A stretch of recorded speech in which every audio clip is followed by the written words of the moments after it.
Svi smo jedna opcija i to je jedna novina. Mi nismo sarađivali, nažalost. To je naša velika mahana što nismo sarađivali. I u te praznine su drugi ubacivali klinove i pisali su mediji što smo htjeli, a mi nismo mogli da demontujemo te stvari.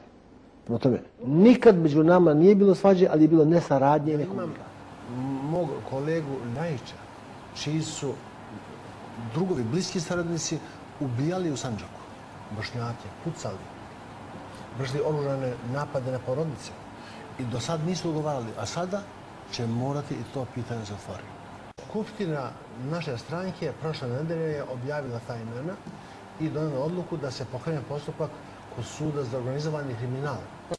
Gostujući u Kažiprsu na B92 krajem marta, Rasim Ljajić je rekao da sa Ugljaninom ne može da bude u istoj vladi, ako ostane pri optužbama iznetim tokom kampanje na njegov račun.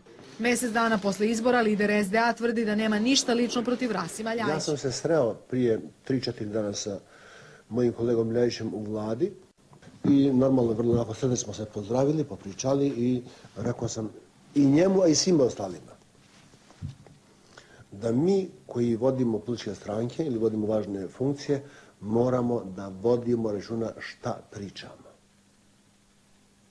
Arapi kažu vaš jezik je vaš konj.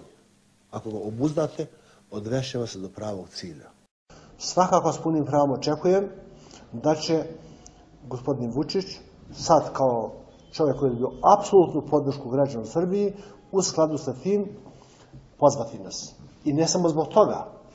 Očekujem više poziv zbog činjenice da je SDA Sandžaka. To su SDP i BDZ Sandžaka tu svoju udbovsku koaliciju.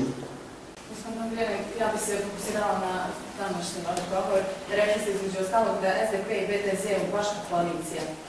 Kako biste nazvali koaliciju SDP i SDA koja je bila formirana u Prijepolju, Sjenici i Novom Pazaru 2012. godine? Gospođo, ja ću da izađem, ali samo da znate da sam ja iznenađen i uvređen